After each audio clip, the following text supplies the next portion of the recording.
It is Locked On Jazz for the 7th of December.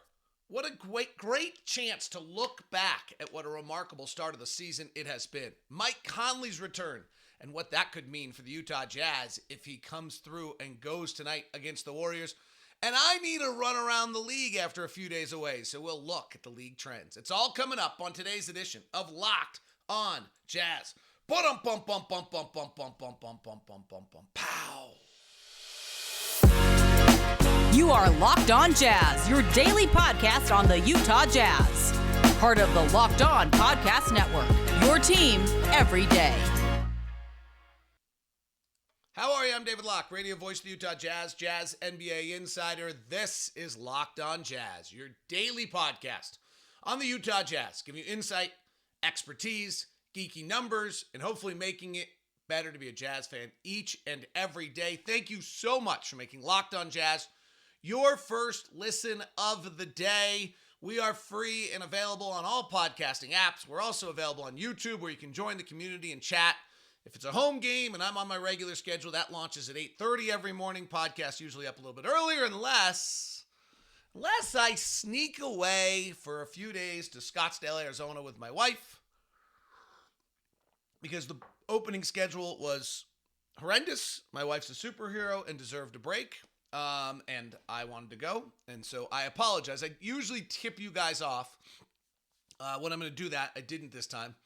And so for those of you who tweeted at me and were upset that your team every day was not your team every day, on one level, I love you because of your dedication and your desire to hear the show, and that's how I read it. I'm not going to lie to you. There wasn't a part of me that was like, dude, seriously? But I get it. And I didn't tell you. I almost always tell you beforehand. And I didn't this time for various reasons. So anyway, I'm back. I'm refreshed. I have not had a lot of times in the NBA season that either had that front side where we played that many games, and the end result of playing that many games, we get 3 days off in a row, which is really rare. And I think we do it a few times now because we were so far ahead in games played that the league had to let the rest of the league catch up to us in how much we played. So took advantage of it and got away. I'm not going to lie. When the trip was planned, it was early December, seemed like a non-ski season time. Wow, this is something else.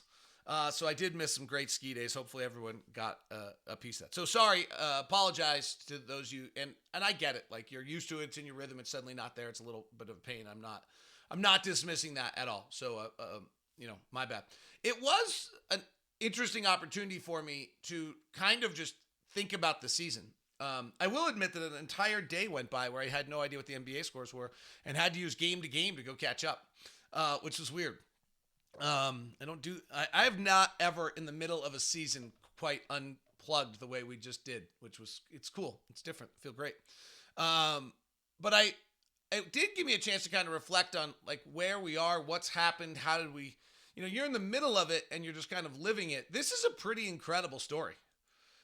Our over-under wins, we know this was 23.5, and here we sit at really the basic corner point of the season with this gritty team with incredible tenacity, plays together, ball pops, is in close games on a regular basis. I can think of literally a play where a guy didn't get back this year.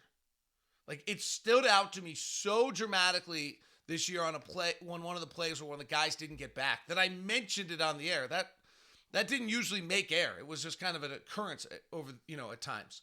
So this team's great. They got the 8th best differential in the NBA. It's really like, if you go back, some of the things we've become kind of, that's how this is happening, how this is working, and we haven't stopped ourselves. Jordan Clarkson has become a starter and a distributor, and I don't know. He was always a team player, so if I say the ultimate team player, that sounds like he wasn't before, but because he was doing exactly what the team asked. But the team has asked something dramatically different. He has actually increased his shots per game. He's increased his minutes. He's playing 32.3 minutes a game. He hasn't done that since his second year in the league in LA. His overall effective field goal percentage is up. Like, what an amazing year by Jordan Clarkson this year. He's averaging 20 points and 5 assists a game. Like, it's really, these are the things that by getting a little break, I was able to kind of pull myself back away from the scene. And I feel like I took this all in a little bit more. There have been certainly moments, you've heard me, the offense being ranked third now in the NBA. I'm totally flabbergasted. Totally flabbergasted by it. Boston and Phoenix are better. Boston, as we've talked about, is on a totally different stratosphere. They're now 3 points above the rest of the league, and they're almost 9 points better instead of 10 points better. It's come down a little bit than league average. But they're historically the greatest offense the league's ever seen. And then there the Jazz sit behind Phoenix, who's been marvelous. Like, wow. You know, we've, like, on the top level, we've loved Lauri Markkanen and his development, and I want to talk about it more, but it's pretty amazing. His numbers have jumped 4 minutes a game from a near career high last year, second most. He's shooting the ball at the rate he only did in his second year in the league. And if you go back and comp him to his second year in the league, he's shooting 10 percentage points better. I mean, we have so many, he's gone from 14.8 to 22 points a game. We have so many little stories here that are so great that are taking place. And it was an opportunity that I took during this little break to actually revisit all of them and take maybe that perspective of, you know, we've lost, I think it's 7 of 9 or maybe 8 of 10, or then we won and now we've lost, you know, okay, we went 2 and 6 without Mike, and we got kind of out of whack, I think, a little bit in the grandiose big picture of October 19th expectations on opening night to what we've experienced, because yeah, we were 12 and 6, or we were 10 and 3, depending which way you want to, which marker you want to have, and now we're 14 and 12. Certainly, and the last loss to Portland was probably the most frustrating of the group, if we're being, you know, totally honest about it. So yeah, like I haven't been upset about a loss all year until that Portland game, and I'm not, like, you heard it on Postcast. We were upset, like that was a bummer. And we've lost 6 of 8, sure.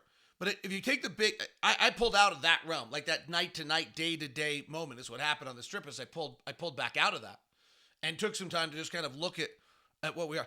Kelly Olynyk is just spreading his wings as a player at 30 plus years old, taking what he got in Houston for that brief little stint in Houston in the end of the 2020-21 season when he played 27 games there, and turn this into like who he is as a player. His career high field goal percentage, career high 3-point percentage, career high second highest 2-point percentage of his career. Only year was the Houston year. Averaging 13 points a game, 5 rebounds, 3 assists, and I would argue is like the second most important conductor on this team behind Mike Conley. Like, it's really cool. From Vanderbilt's threes to each of our guys spreading their wings to try to become better players while doing it with an incredible amount of togetherness, moving the basketball, playing the right way, playing with effort. Will Hardy's systems. Jazz run, you listen to these coaches, the Jazz run a ton of off-ball screen action. They're doing it with 2 7-footers. They're doing it in a way that bothers other teams. It's changed the league. Tyronn Lue talking about how Will Hardy and Taylor Jenkins have brought new things into the league and changed how people, you know, how the game's played. The Jazz playing interchanges off the ball with 7-footers and getting unique matchups on it. Each night we get a little bit more from an opposing coach, which about what makes Utah a different and unique team. I think tonight I'm going to try to find out from Steve Kerr a little bit more about Tokyo and Will Hardy's kind of background of his year in Tokyo, or his offseason in Tokyo during COVID, in which he spent, they were there for the world, maybe for the Olympics, and Hardy's on the staff, and it's Pop, Steve Kerr, Lloyd Pierce, Jay Wright, and Hardy's in those rooms, and they can't go anywhere, really. And so it's just basketball talk.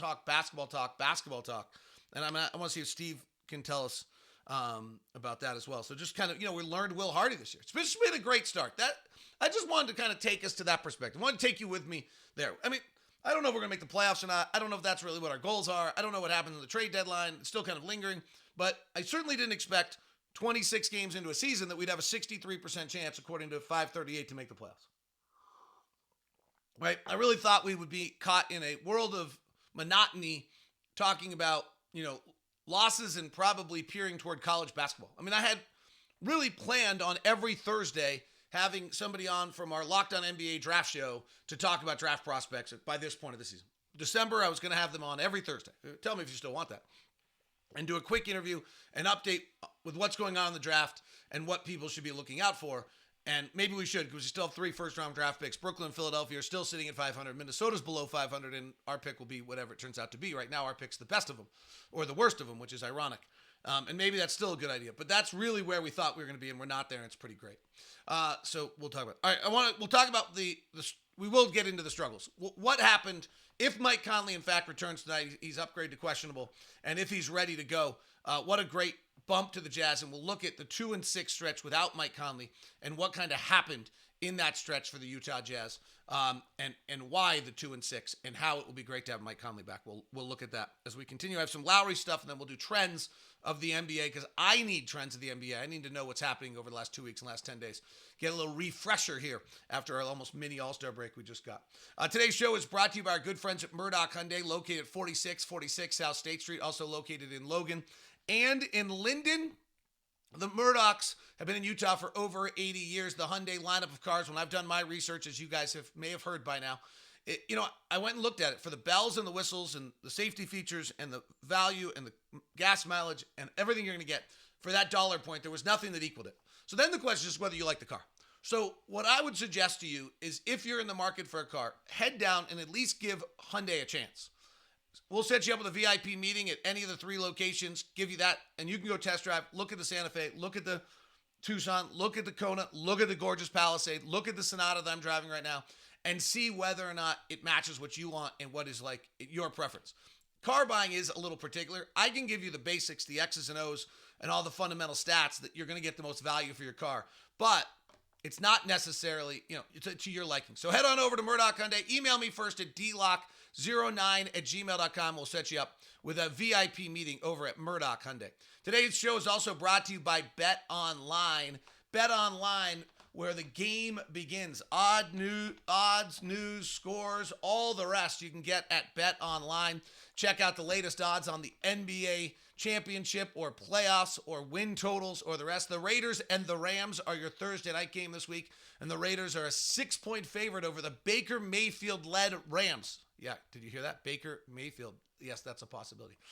Tonight, the Utah Jazz against the Warriors, who will be without Steph Curry, without Draymond Green, without Andrew Wiggins, are a 7.5-point favorite. Good one tonight in Phoenix. Boston is a 2-point favorite over the Phoenix Suns. That might be an NBA Finals matchup. Boston right now is the favorite by a lot at plus 350. Milwaukee next at plus 575. Warriors at plus 750. Phoenix at plus 850. Clippers still lingering at plus 900. And Denver at plus 1400. BetOnline.net. Thanks so much for making Locked On Jazz your first listen of the day. For your second listen, Locked On Sports Today. 22-minute recap of everything going on in the sports world, updating you. If you're a political listener to NPR's Up First, think about it as the NPR Up First for sports. That's literally how I built it and what I want it to be. So that's how you should think about it. All right, let's talk about what happened without Mike Conley. So first off, if we just do last 8 games, overall rankings, just not even get into close games or things of that nature, and look at where the Jazz were. In those 8 games, the Jazz suddenly were 2-6, and their actually differential was almost dead even. They were 117.8 offensively, which is 4th best in the NBA, which is right near where they rank otherwise. And their defensive ranking was 26, which is exactly where they ranked for the season. So this is really interesting. Without Mike, if you look at what we do for the season, right now the Jazz offensive rating is a 116.1, and we're 3rd best in the NBA. And if you look at, this is just using NBA numbers, not clean the glass, which I usually use.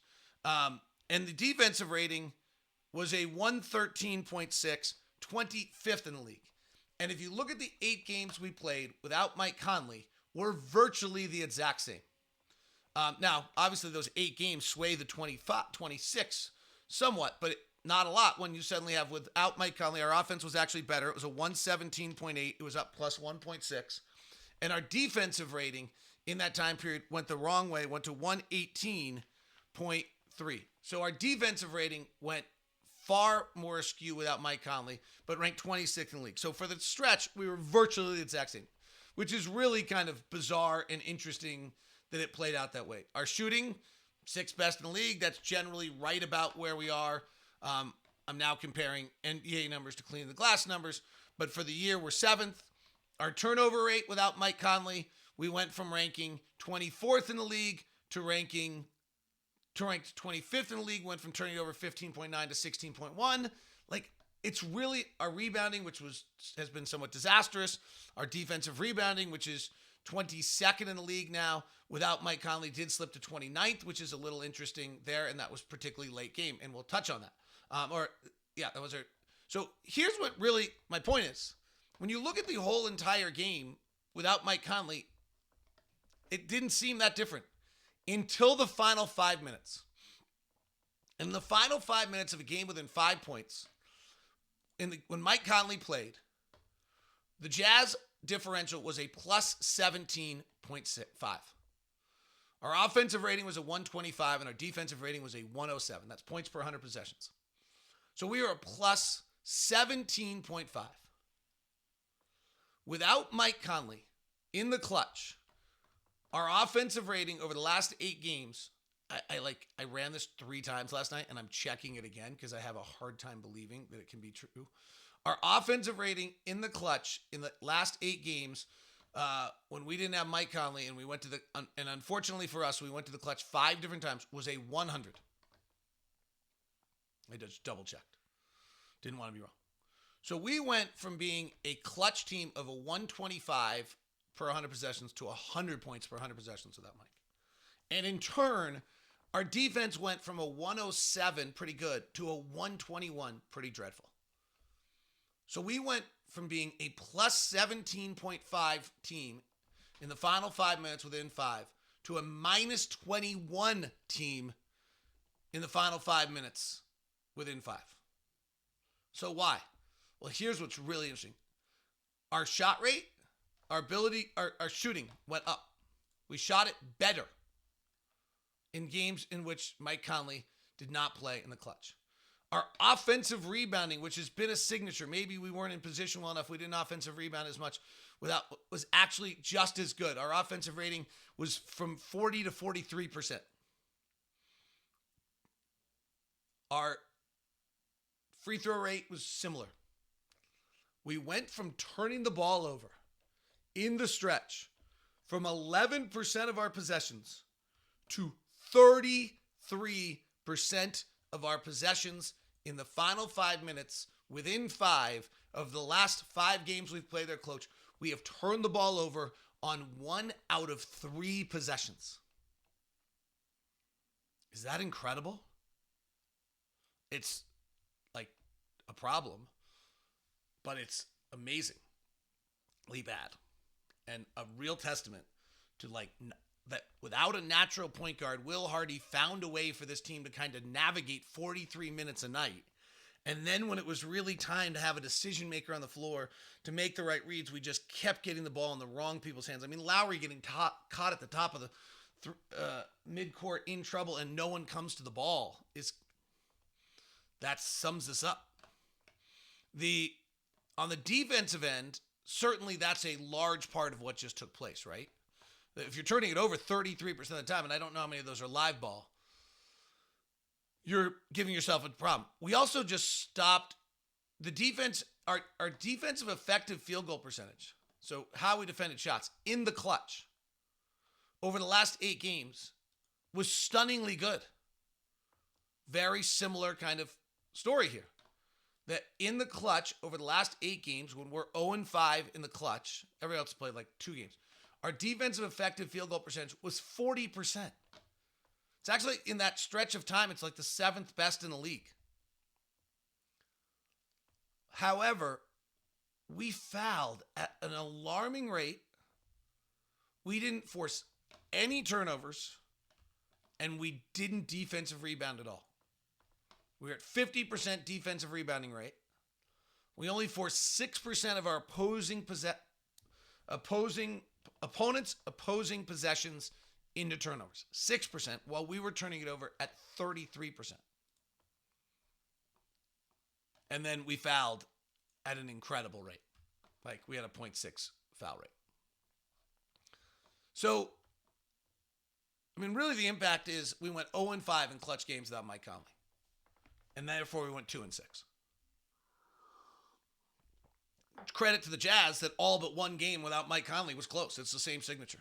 And we had some guys step up. Clarkson averaged 22, Markkanen averaged 22, Sexton averaged 17. And then we had Malik Beasley, who we knew the minute Mike Conley got hurt, that Malik Beasley was going to struggle. 33% from the field, 30% from three. And if you dig into the next level of like where this was happening, we just had some lineups that struggled. Like when we suddenly had Colin Sexton off the floor and we're trying to play Talen Horton-Tucker as a point guard with Malik Beasley, and then they tried it with Nickeil Alexander-Walker, and you got Lauri and Walker on the floor, and we were -9. For that lineup was a -9 shooting 38%. It's a struggle, right? Like that's a struggle. And then we tried THT with JC and Malik and thought maybe that could score with Kelly Olynyk and Jared Vanderbilt. And it's a small sample size, but that lineup went -15 and shot 31% and 18% from three. Like, it's just tough. You get thin, and then it's the next tier. And we were negative with both Talen Horton-Tucker and Nickeil Alexander-Walker on the floor collectively in all that time. So that's really what happened without Mike, is that we actually were pretty much as good as we've been until the final 5 minutes. And that's where the veteran leadership, and hopefully Mike returns tonight. Wouldn't that be great? And I'm sure it's under some restriction and things, but he's pretty diligent and good with his body. So hopefully he comes back and he's ready to go. That would be the ideal here, right? No question. We would love to see him at the absolute highest level coming up. Today's show is we'll look around the league, and then I had just a quick thought on Lauri or two. Today's show brought to you in part by the world's largest car-sharing marketplace, Turo. With Turo, you can book any car you want wherever you want it from community of local hosts. Browse a huge selection of vehicles for just about any occasion or budget across the U.S., U.K., Canada, and Australia. Book a spacious SUV, a minivan for a family road trip. Get the classic or luxury car for a special event or birthday or holiday. Find affordable economy cars if you're on a budget or just need to get from A to B. Or test drive an electric vehicle you've had your eyes on, or see what it's like and how it fits into your everyday life. Turo can answer all of your needs. Many Turo hosts can even deliver the car right to you. Every trip is backed by liability insurance. Terms, conditions, and exclusions do apply. Forget boring rental cars and find your drive at Turo.com. Please avoid the mistakes that many others have made and go get yourself a Turo and have some fun. Turo.com. Turo.com. Thanks very much for making Locked On Jazz your first listen of the day. We are free and available on all podcasting apps as well as on YouTube. And if you need to recap the night in the NBA, we have Game to Game for you. It's a really great, quick way to recap nightly action. It's on the Locked On NBA feed, and it's minute recaps from all of our NBA hosts with their local experts. I just want to take a quick second on Lauri. Like, he's doing some incredible stuff right now. One thing that's interesting to me is because he's 7 foot and because he shoots the three, everyone's always said, oh, he's a great shooter. And that's actually not true. He's a good shooter. And he's actually been an average NBA shooter up until, well, maybe now. He had 1 year where he did shoot 40%, but his career coming in was 36%. He is now clipping at a 41% rate on three-point shooting, which, as like the primary offensive force, is pretty amazing. If you split the season in half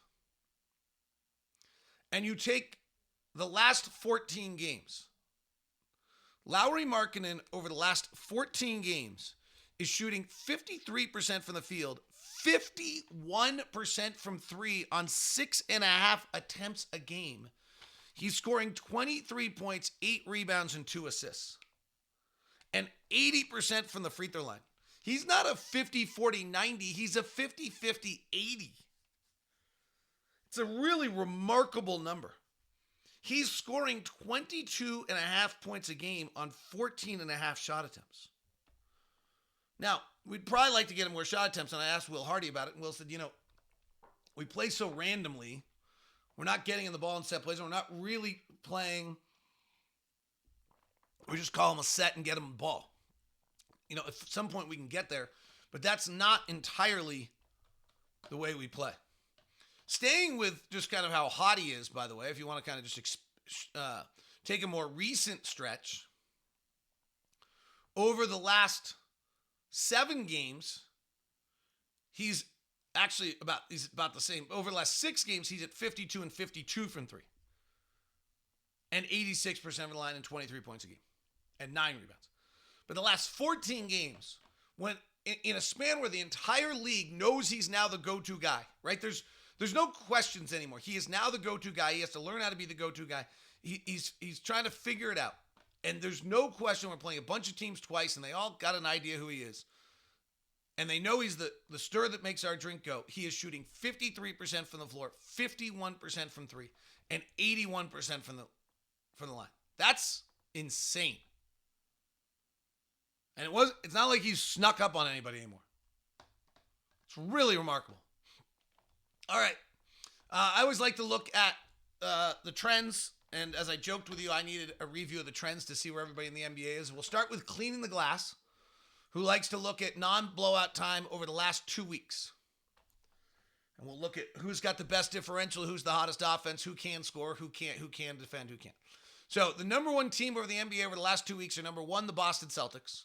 Number 2, tonight's opponent, the Golden State Warriors. Number 3, the Memphis Grizzlies. That's worth taking note of. Number 4, New Orleans. That's worth taking notice of. And number 5, the Phoenix Suns. Milwaukee right there, Denver right there, Sacramento right there. New Orleans and Memphis, how about that? Really might be 2 of the best teams in the West. The offenses that are just rolling over the last 2 weeks. Boston, Denver, Phoenix, Dallas, and the Lakers have the 5th best offense over the last 2 weeks. Washington, Golden State, Utah in there as well. Teams that just can't score right now. Miami, 25th in the league. I've watched a ton of their late games. That is true. Chicago, 26th. It's interesting for all the love of mid-range. Charlotte, 27th. Indiana, 28th. San Antonio, 29th. Orlando, 30th.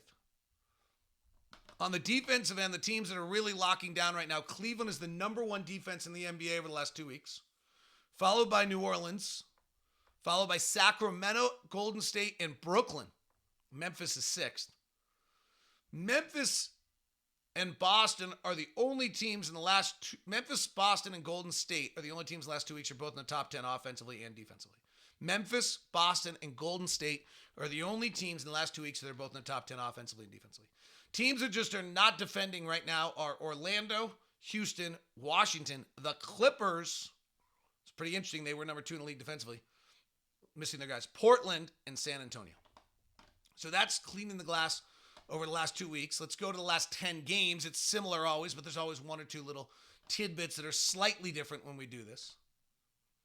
I don't know if you like this, but I kind of love this. This is like one of those like really good reality checks. Okay, offense in the last 10 games. Boston, Phoenix, Jazz, Sacramento, Dallas, Lakers. Okay, like and New Orleans is right there. So Sacramento continues to be a top 10 5 offense. Dallas does, and the Lakers are right in there. Teams that can't score, this will be the same. Chicago, Indiana, Charlotte, Orlando, Miami's 29th, and San Antonio. Miami's really got a problem. They really can't score. They've been really injured, but they really have a hard time scoring. It's like I have notes here from a close game that I was watching with them. They're closing with Lauri, Tyler Hero, Highsmith, Butler, and Bam, and they're scoring off back cuts. They're trying to run a Butler pick and rolls with Bam.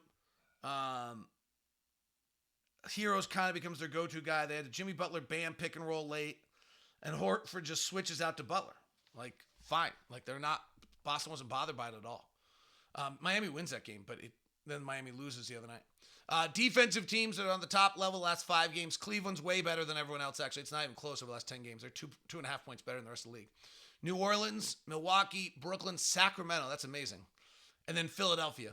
Teams that aren't defending over the last 10 games are Denver, Portland, Orlando, Detroit, Utah, and then San Antonio. Much worse than everyone else. And overall ranking in the top last 10 games, New Orleans is number 1 in the NBA by 2 points over Boston. Cleveland's 3. Sacramento next. Thank goodness we don't have Cleveland's pick this year. Phoenix And then the Lakers are the next best 6th-ranked team. They're suddenly making a nice little surge here.